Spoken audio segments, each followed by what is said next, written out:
Enron. Enron Corporation was an American energy, commodities, and services company based in Houston, Texas. Before its bankruptcy on December 2, 2001, Enron employed approximately 20,000 staff and was one of the world's major electricity, natural gas, communications, and pulp and paper companies, with claimed revenues of nearly $101 billion during 2000. Fortune named Enron America's most innovative company for 6 consecutive years. At the end of 2001, it was revealed that its reported financial condition was sustained substantially by an institutionalized, systematic, and creatively planned accounting fraud, known since as the Enron scandal. Enron has since become a well-known example of willful corporate fraud and corruption. The scandal also brought into question the accounting practices and activities of many corporations in the United States and was a factor in the creation of the Sarbanes-Oxley Act of 2002. The scandal also affected the greater business world by causing the dissolution of the Arthur Andersen Accounting Company. Enron filed for bankruptcy protection in the Southern District of New York during late 2001 and selected Weil, Gotshal and Manges as its bankruptcy counsel. It ended its bankruptcy during November 2004, pursuant to a court-approved plan of reorganization, after one of the most complex bankruptcy cases in U.S. history. A new board of directors changed the name of Enron to Enron Creditors Recovery Corporation, and emphasized reorganizing and liquidating certain operations and assets of the pre-bankruptcy Enron. On September 7, 2006, Enron sold Prisma Energy International Incorporated, its last remaining business, to Ashmore Energy International Limited, now AI. Early history. Enron's predecessor was the Northern Natural Gas Company, which was formed in 1932, in Omaha, Nebraska. It was reorganized in 1979 as the main subsidiary of a holding company, Internorth, which was a diversified energy and energy-related products company. Internorth was a major business for natural gas production, transmission and marketing as well as for natural gas liquids and was an innovator in the plastics industry. The company initially named itself HNG Internorth Incorporated, even though Internorth was the nominal parent. It built a large and lavish headquarters complex with pink marble in Omaha, dubbed locally as the Pink Palace, that was later sold to Physicians Mutual Corporation. However, the departure of ex-Internorth and first CEO of Enron Corporation Samuel Senes 6 months after the merger allowed former HNG CEO Kenneth Lay to become the next CEO of the newly merged company. Lay soon relocated the company's headquarters to Houston, after promising to keep it in Omaha, and began to change the business.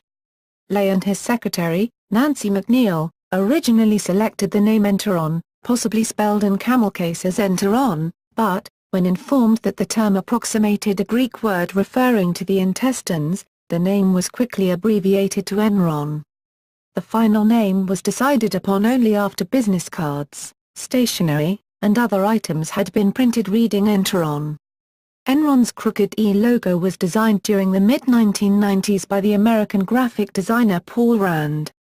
Rand's original design included one of the elements of the E in yellow which disappeared when copied or faxed. This was quickly replaced by a green element. Almost immediately after the relocation to Houston, Enron began selling major assets such as its chemicals division Northern Petrochemicals, accepted silent partners in Enron Cogeneration, Northern Border Pipeline and Truncheston Pipeline, and became a less diversified company. Early financial analysts said Enron was accumulating great debt and the sale of major operations would not solve the problem. Misleading financial accounts. In 1990, Enron's chief financial officer Jeffrey Skilling hired Andrew Fastow, who was well acquainted with the burgeoning deregulated energy market that Skilling wanted to exploit. In 1993, Fastow began establishing numerous limited liability special purpose entities, a common business practice in the energy sector. However, it also allowed Enron to transfer liabilities so that it would not appear in its accounts, allowing it to maintain a robust and generally increasing stock price and thus keeping its critical investment-grade credit ratings. Enron was originally involved in transmitting and distributing electricity and natural gas throughout the United States. The company developed, built, and operated power plants and pipelines while dealing with rules of law and other infrastructures worldwide. Enron owned a large network of natural gas pipelines, which stretched ocean to ocean and border to border, including Northern Natural Gas, Florida Gas Transmission, Trans-Eastern Pipeline Company, and a partnership in Northern Border Pipeline from Canada. The states of California, New Hampshire and Rhode Island had already passed power deregulation laws by July 1996, the time of Enron's proposal to acquire Portland General Electric Corporation. During 1998, Enron began operations in the water sector, creating the Azurix Corporation, which it part floated on the New York Stock Exchange during June 1999. Azurix failed to become successful in the water utility market, and one of its major concessions, in Buenos Aires, was a large-scale money loser. After the relocation to Houston, many analysts criticized the Enron management as being greatly in debt. The Enron management pursued aggressive retribution against its critics, setting the pattern for dealing with accountants, lawyers, and the financial media. Enron grew wealthy due largely to marketing, promoting power, and its high stock price. Enron was named America's most innovative company by the magazine Fortune for 6 consecutive years, from 1996 to 2001. It was on the Fortune's 100 Best Companies to Work For in America list during 2000, and had offices that were stunning in their opulence.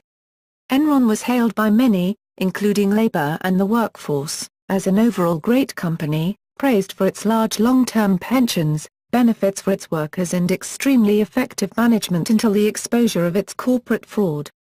The first analyst to question the company's success story was Daniel Scotto, an energy market expert at BNP Paribas, who issued a note in August 2001 entitled Enron, All Stressed Up and No Place to Go, which encouraged investors to sell Enron stocks, although he only changed his recommendation on the stock from buy to neutral. As was later discovered, many of Enron's recorded assets and profits were inflated or even wholly fraudulent and non-existent. One example of fraudulent records was during 1999 when Enron promised to repay Merrill Lynch and Company's investment with interest in order to show profit on its books.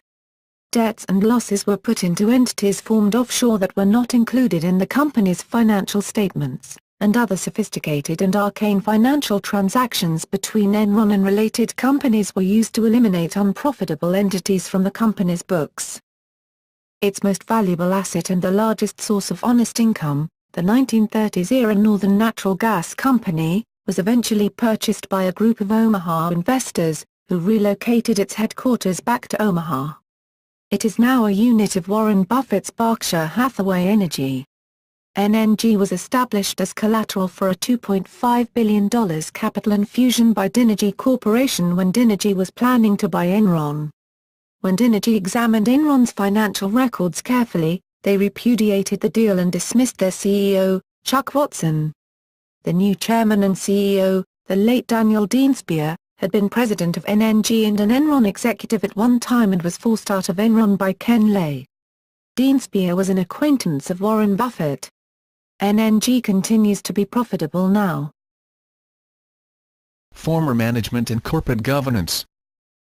Kenneth Lay, Chairman, and Chief Executive Officer, Jeffrey Skilling, President, Chief Operating Officer, and CEO, February-August 2001, Andrew Fastow, Chief Financial Officer, Rick Causey, Chief Accounting Officer, Rebecca Mark Judsbash, CEO of Enron International and Azurix, Lou Pai, CEO of Enron Energy Services, Forrest Haglund, CEO of Enron Oil and Gas, Richard Gallagher, Head of Enron Wholesale Global International Group, Kenneth Ken Rice, CEO of Enron Wholesale and Enron Broadband Services, J. Clifford Baxter, CEO of Enron North America, Sharon Watkins, Head of Enron Global Finance, Jim Derrick, Enron General Counsel, Mark Koenig, Head of Enron Investor Relations, Joan Foley, Head of Enron Human Resources, Richard Kinder, President and COO of Enron, 1990–December 1996.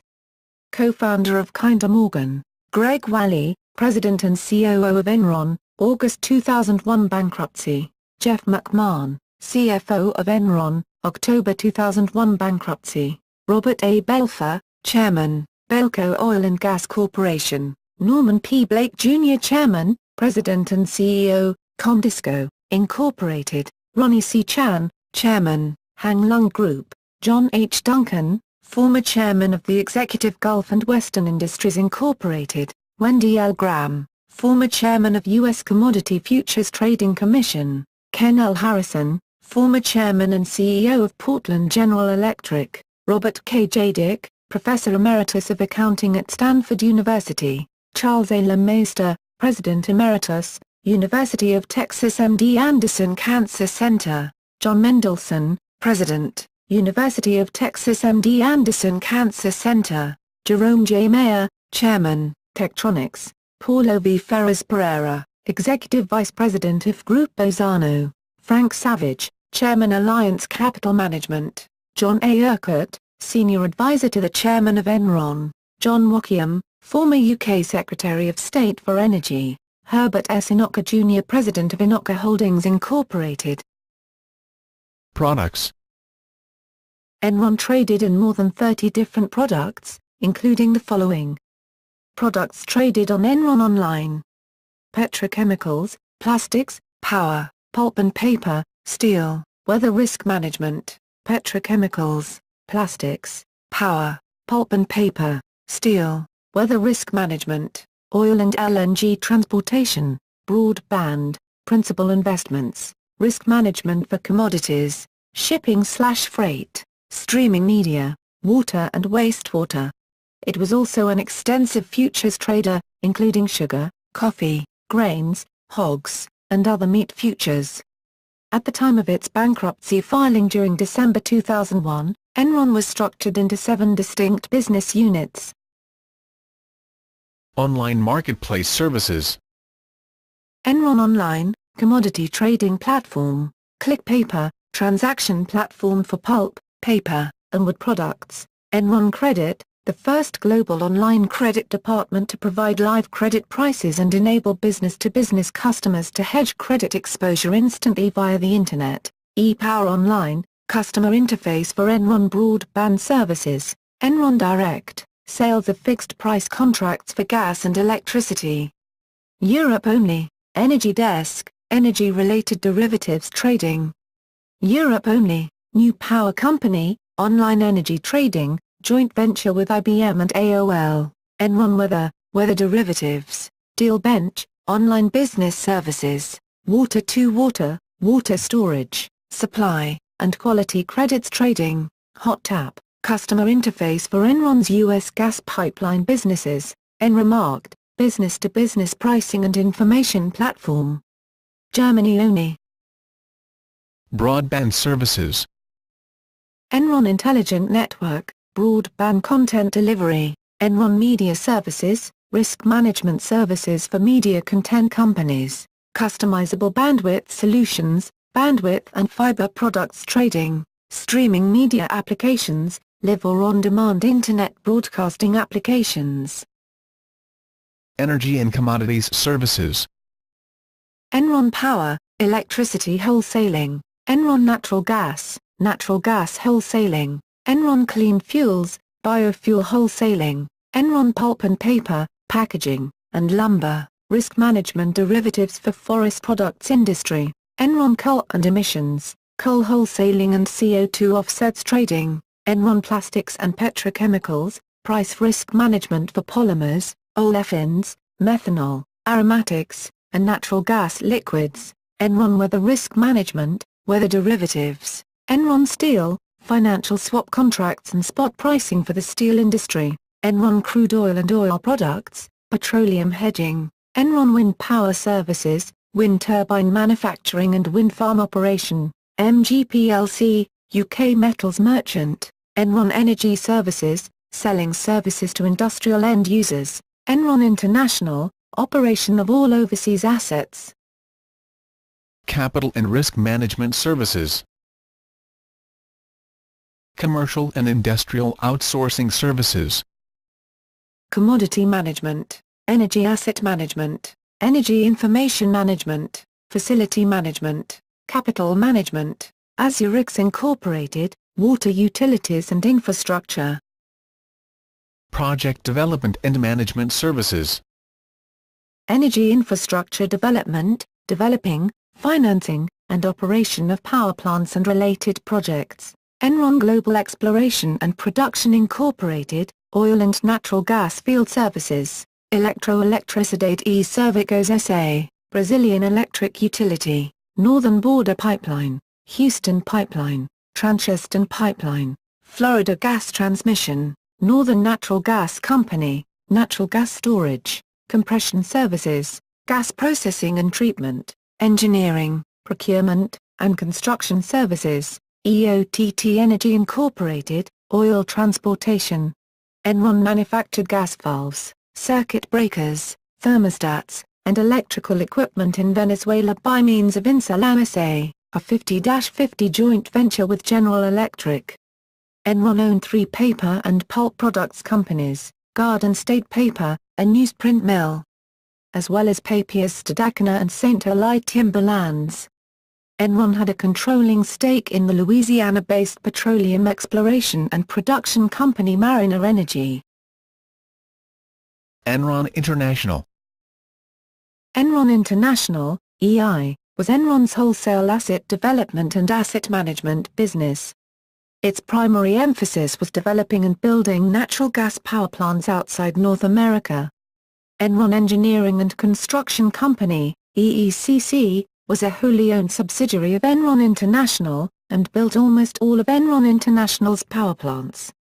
Unlike other business units of Enron, Enron International had a strong cash flow on bankruptcy filing. Enron International consisted of all of Enron's foreign power projects, including ones in Europe. The company's Teesside plant was one of the largest gas-fired power stations in the world, built and operated by Enron from 1989, and produced 3% of the United Kingdom's energy needs. Enron owned half of the plant's equity, with the remaining 50% split between 4 regional electricity companies. Management. Rebecca Mark was the CEO of Enron International until she resigned to manage Enron's newly acquired water business, Azurix, during 1997. Mark had a major role in the development of the Dipole project in India, Enron's largest international endeavor. Projects. Enron International constructed power plants and pipelines across the globe. Some are presently still operating, including the massive Teesside plant in England. Others, like a barge-mounted plant off Puerto Plata in the Dominican Republic, cost Enron money by lawsuits and investment losses. Puerto Plata was a barge-mounted power plant next to the Hotel Hotelero del Atlántico. When the plant was activated, winds blew soot from the plant onto the hotel guests' meals, blackening their food. The winds also blew garbage from nearby slums into the plant's water intake system. For some time the only solution was to hire men who would row out and push the garbage away with their paddles. Through mid-2000 the company collected a paltry $3.5 million from a $95 million investment.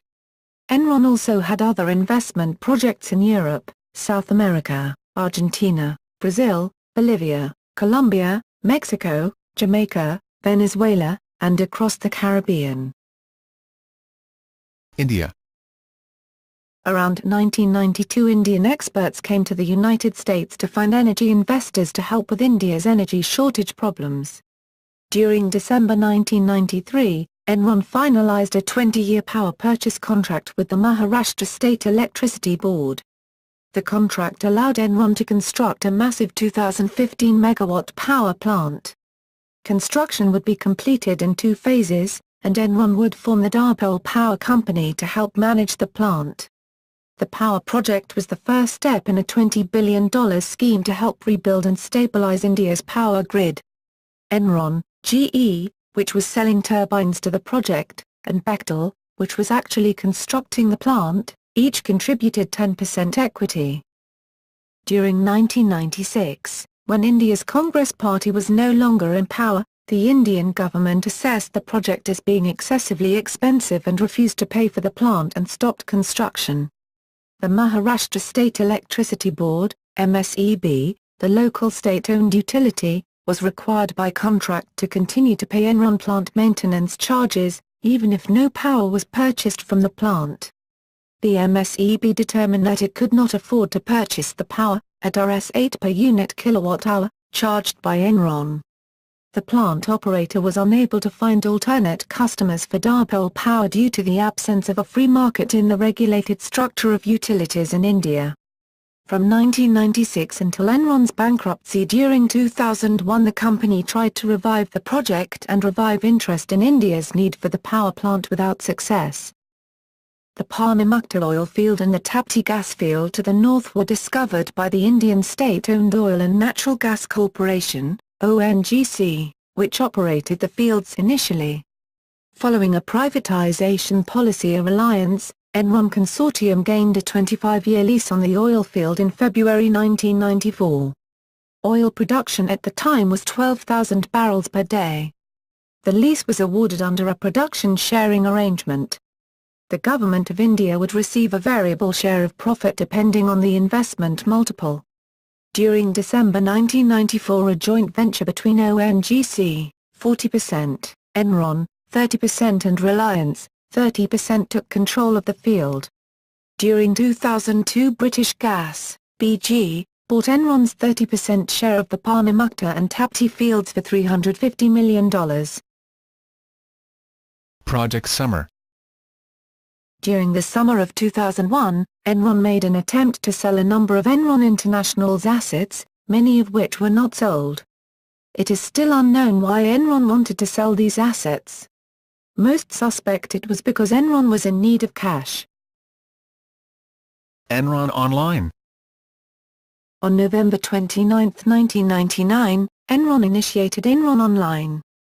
Conceptualized by the company's European gas trading team, it was the first web-based transaction system that allowed buyers and sellers to buy, sell, and trade commodity products globally. It allowed users to do business only with Enron. The site allowed Enron to transact with participants in the global energy markets. The main commodities offered on Enron Online were natural gas and electricity, although there were 500 other products including credit derivatives, bankruptcy swaps, pulp, gas, plastics, paper, steel, metals, freight, and TV commercial time. At its maximum, more than $6 billion worth of commodities were transacted by means of Enron Online every day. Enron Online was sold to UBS as part of the sale of the North American Natural Gas and Power Trading Group to UBS AG. Principal assets. At the time of bankruptcy, Enron owned interests in the following major assets. Power plants. Enron owned or operated 38 electric power plants worldwide. Teesside, United Kingdom, at the time of commission in 1992, at 1750 MW, was the largest natural gas cogen plant in the world. Its on-time and under-budget completion put Enron Power on the map as an international developer, owner and operator. Balas Minas, Panama, largest thermal power plant in Central America, 355 MW. Puerto Quetzal Power Project, Guatemala, 110 MW. PQP LLC, Guatemala, holding company for 124 MW power barge named Esperanza. Empresa Energética Corinto, Nicaragua, holding company for Margarita 270.5 MW power barge. Enron had 35% share. ECO Electrica, Puerto Rico, USA, 507 MW natural gas cogeneration plant, with adjacent LNG import terminal supplied 20% of island's electricity. Puerto Plata Power Project, Dominican Republic, 185 MW power barge named Puerto Plata. Modesto Maranzana Power Plant, Argentina, 70 MW. Kibble Integrated Project, Brazil, 480 MW combined cycle power plant. Now a Sazina Power Plant, Poland, 116 MW. First privately developed post-communist electricity project in Poland. Zalux Power Project, Italy, 551 MW combined cycle power plant, converted residue from Italy's largest oil refinery into synthetic gas for fuel. Trakya Power Project, Turkey, 478 MW.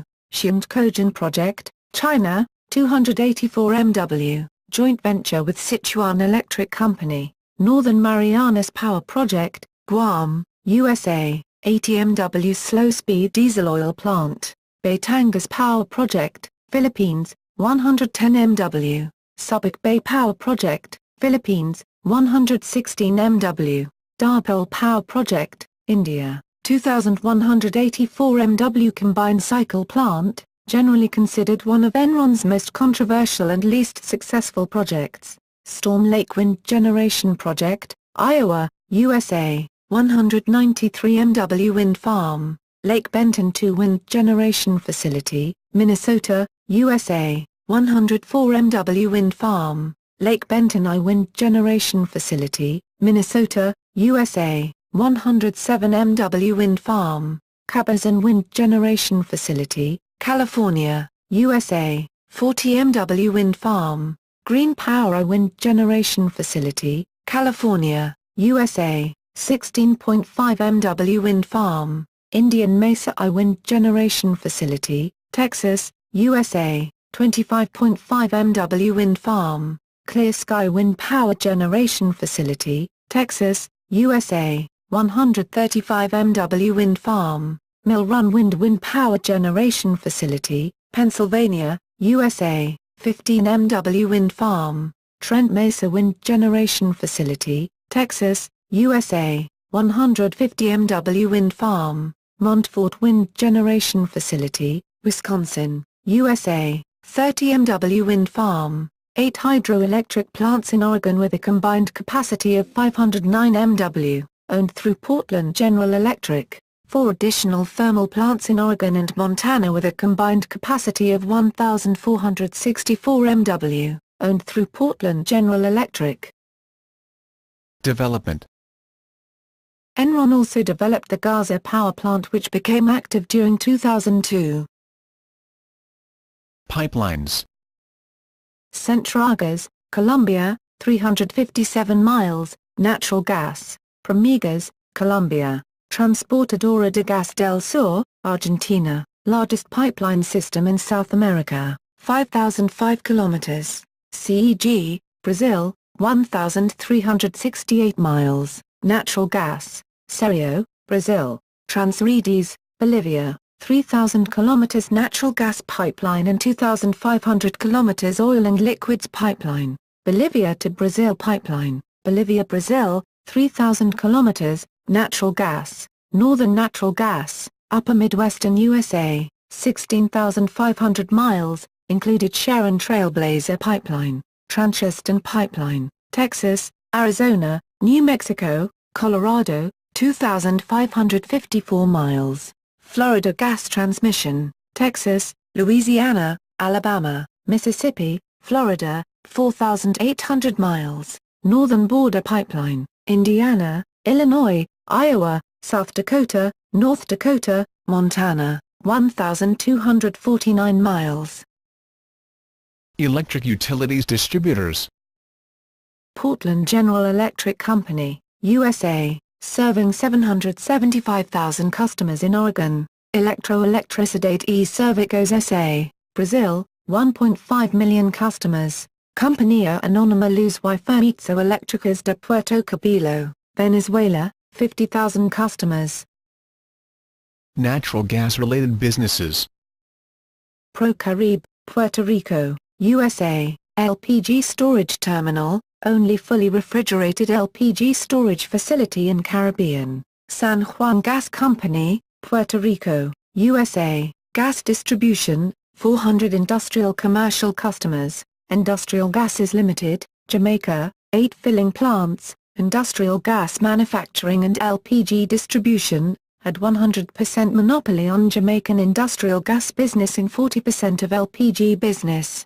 Gaspart, Brazil, consortium of 7 gas distribution companies. Vengas, Venezuela, LPG transportation and distribution, ACCRO 3 and 4 project, Venezuela, is the largest outsourcing contract offered by PDVSA. Enron's partners in the venture were Accra Barbados Limited, a subsidiary of TransCanada Pipelines Limited, and private Venezuelan company Technoconsult.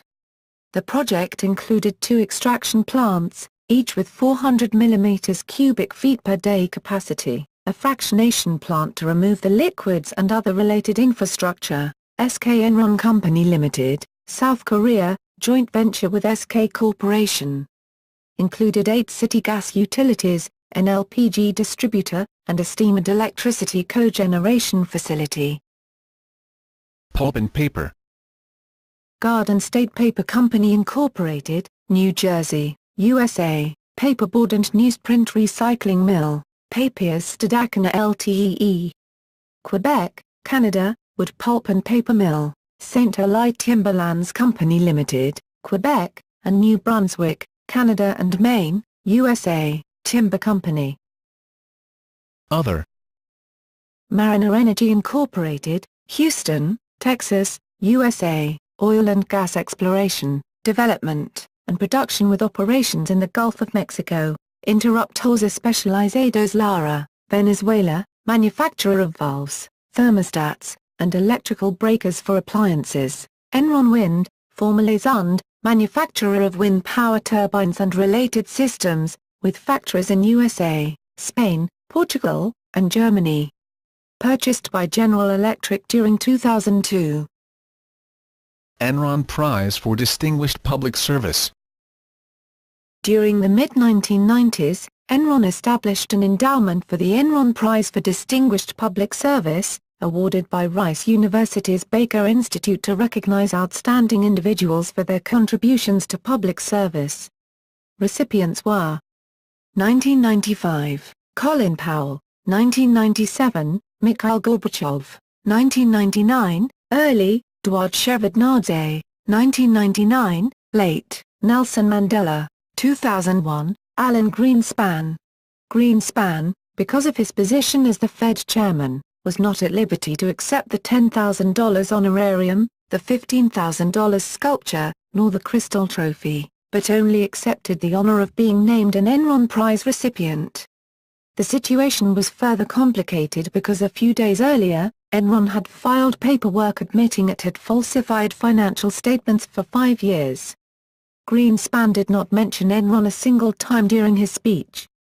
At the ceremony, Ken Lay stated, "I'm looking forward to our first woman recipient." The next morning, it was reported in the Houston Chronicle that no decision had been made on whether the name of the prize would be changed.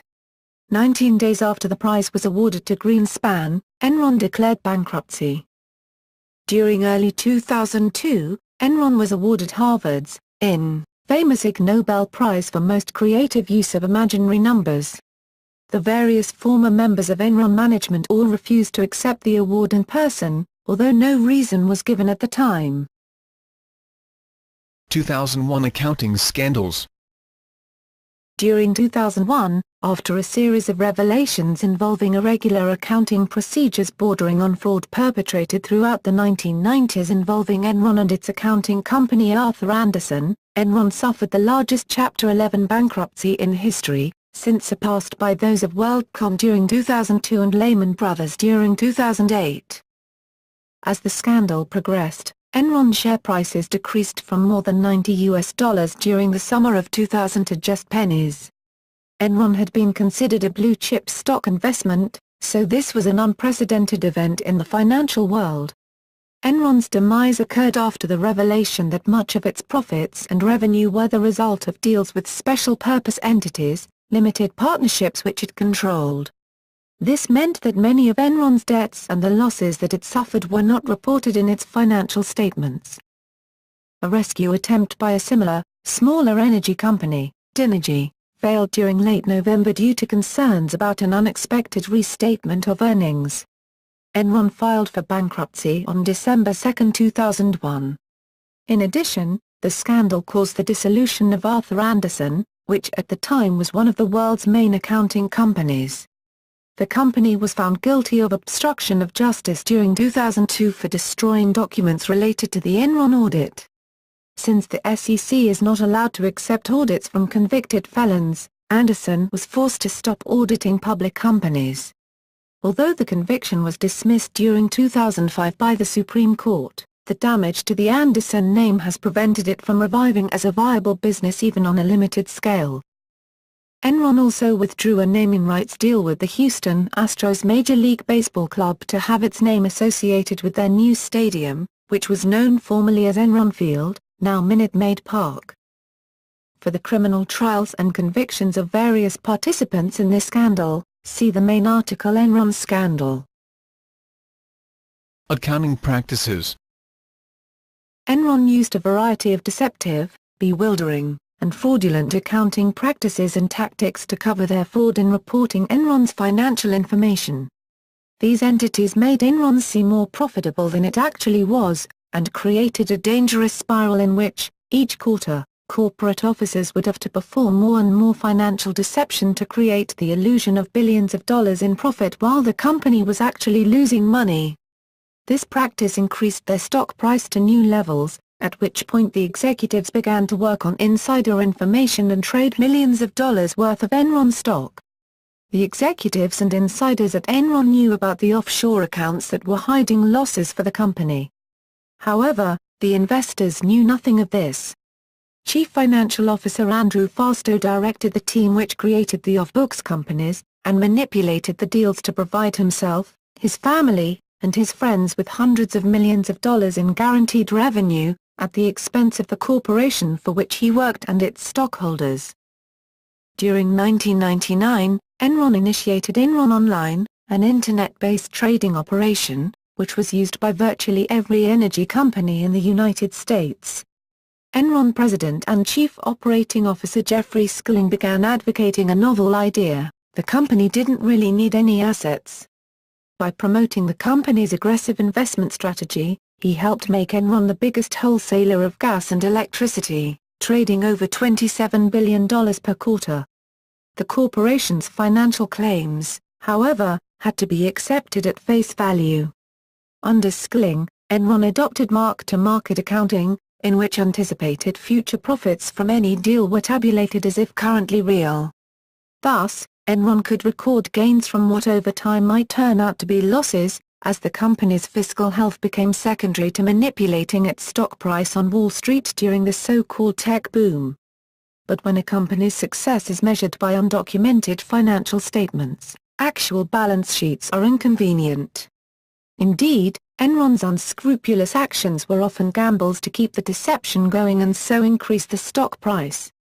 An advancing price meant a continued infusion of investor capital on which debt-ridden Enron in large part subsisted, much like a financial pyramid, or Ponzi scheme. Attempting to maintain the illusion, Skilling verbally attacked Wall Street analyst Richard Grubman, who questioned Enron's unusual accounting practice during a recorded conference telephone call. When Grubman complained that Enron was the only company that could not release a balance sheet along with its earnings statements, Skilling replied, "Well, thank you very much, we appreciate that. Asshole." Though the comment was met with dismay and astonishment by press and public, it became an inside joke among many Enron employees, mocking Grubman for his perceived meddling rather than Skilling's offensiveness. When asked during his trial, Skilling declared that industrial dominance and abuse was a global problem. "Oh yes, sure, it is." Peak and decline of stock price. During August 2000, Enron's stock price attained its greatest value of $90. At this time Enron executives, who possessed inside information on the hidden losses, began to sell their stock. At the same time, the general public and Enron's investors were told to buy the stock. Executives told the investors that the stock would continue to increase until it attained possibly the $130 to $140 range, while secretly unloading their shares. As executives sold their shares, the price began to decrease. Investors were told to continue buying stock or hold steady if they already owned Enron because the stock price would rebound during the near future. Kenneth Lay's strategy for responding to Enron's continuing problems was his demeanor. As he did many times, Lay would issue a statement or make an appearance to calm investors and assure them that Enron was doing well. In February 2001, an article by Bethany McLean appeared in Fortune magazine questioning whether Enron stock was overvalued.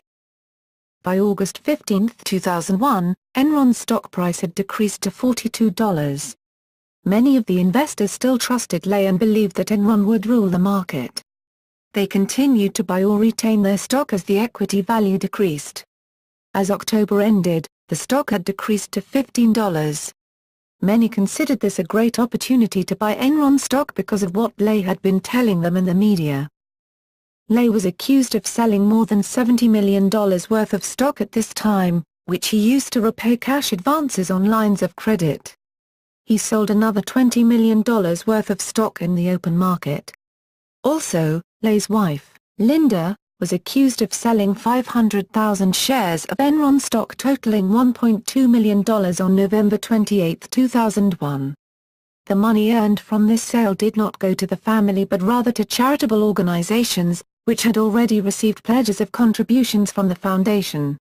Records show that Mrs. Lay made the sale order sometime between 10:00 and 10:20 a.m. News of Enron's problems, including the millions of dollars in losses they hid, became public about 10:30 that morning, and the stock price soon decreased to less than $1. Former Enron executive Paula Raika was charged with criminal insider trading. Raika obtained 18,380 Enron shares for $15.51 a share. She sold that stock for $49.77 a share during July 2001, a week before the public was told what she already knew about the $102 million loss. Post-bankruptcy. Enron initially planned to retain its 3 domestic pipeline companies as well as most of its overseas assets. However, before emerging from bankruptcy, Enron sold its domestic pipeline companies as Cross Country Energy and sold other assets to Vulcan Capital Management. Enron sold its last business, Prisma Energy, during 2006, leaving Enron assetless. During early 2007, its name was changed to Enron Creditors Recovery Corporation. Its goal is to repay the old Enron's remaining creditors and end Enron's affairs. Azurex, the former water utility part of the company, remains under Enron ownership, although it is currently assetless. It is involved in several litigations against the government of Argentina claiming compensation relating to the negligence and corruption of the local governance during its management of the Buenos Aires water concession during 1999, which resulted in substantial amounts of debt, approximately $620 million, and the eventual collapse of the branch. Soon after emerging from bankruptcy during November 2004, Enron's new board of directors sued 11 financial institutions for helping Lay, Fasto, Skilling and others hide Enron's true financial condition. The proceedings were dubbed the Mega Claims litigation. Among the defendants were Royal Bank of Scotland, Deutsche Bank and Citigroup. As of 2008, Enron has settled with all of the institutions, ending with Citigroup. Enron was able to obtain nearly $20 billion to distribute to its creditors as a result of the Mega Claims litigation. As of December 2009, some claim-in-process payments were still being distributed. California's deregulation and subsequent energy crisis. During October 2000, Daniel Scotto, the most renowned utility analyst on Wall Street, suspended his ratings on all energy companies conducting business in California because of the possibility that the companies would not receive full and adequate compensation for the deferred energy accounts used as the basis for the California deregulation plan enacted during the late 1990s. 5 months later, Pacific Gas and Electric, PG&E, was forced into bankruptcy. Senator Phil Gramm, the second-largest recipient of campaign contributions from Enron, succeeded in legislating California's energy commodity trading deregulation. Despite warnings from prominent consumer groups which stated that this law would give energy traders too much influence over energy commodity prices, the legislation was passed during December 2000. As the periodical Public Citizen reported, because of Enron's new, unregulated power auction, the company's wholesale services revenues quadrupled from $12 billion in the first quarter of 2000 to $48.4 billion in the first quarter of 2001. before passage of the deregulation law, there had been only one Stage 3 rolling blackout declared. After passage, California had a total of 38 blackouts defined as Stage 3 rolling blackouts, until federal regulators intervened during June 2001. These blackouts occurred mainly as a result of a poorly designed market system that was manipulated by traders and marketers. Enron traders were revealed as intentionally encouraging the removal of power from the market during California's energy crisis by encouraging suppliers to shut down plants to perform unnecessary maintenance, as documented in recordings made at the time. These acts contributed to the need for rolling blackouts, which adversely affected many businesses dependent upon a reliable supply of electricity, and inconvenienced a large number of retail consumers. This scattered supply increased the price exponentially, and Enron traders were thus able to sell power at premium prices, sometimes up to a factor of 20x its normal peak value. Enron. Enron Corporation was an American energy, commodities, and services company based in Houston, Texas. Before its bankruptcy on December 2, 2001, Enron employed approximately 20,000 staff and was one of the world's major electricity, natural gas, communications, and pulp and paper companies, with claimed revenues of nearly $101 billion during 2000. Fortune named Enron America's most innovative company for 6 consecutive years. At the end of 2001, it was revealed that its reported financial condition was sustained substantially by an institutionalized, systematic, and creatively planned accounting fraud, known since as the Enron scandal. Enron has since become a well-known example of willful corporate fraud and corruption. The scandal also brought into question the accounting practices and activities of many corporations in the United States and was a factor in the creation of the Sarbanes-Oxley Act of 2002. The scandal also affected the greater business world by causing the dissolution of the Arthur Andersen Accounting Company. Enron filed for bankruptcy protection in the Southern District of New York during late 2001 and selected Weil, Gotshal and Manges as its bankruptcy. New Hampshire and Rhode Island had already passed power deregulation laws by July 1996, the time of Enron's proposal to acquire Portland General Electric Corporation. During 1998, Enron began operations in the water sector, creating the Azurix Corporation, which its part floated on the New York Stock Exchange during June 1999. Azurix failed to become successful in the water utility market, and one of its major concessions, in Buenos Aires, was a large-scale money loser. After the relocation to Houston, many analysts criticized the Enron management as being greatly in debt. The Enron management pursued aggressive retribution against its critics, setting the pattern for dealing with accountants, lawyers, and the financial media. Enron grew wealthy due largely to marketing, promoting power, and its high stock price. Enron was named America's most innovative company by the magazine Fortune for 6 consecutive years, from 1996 to 2001.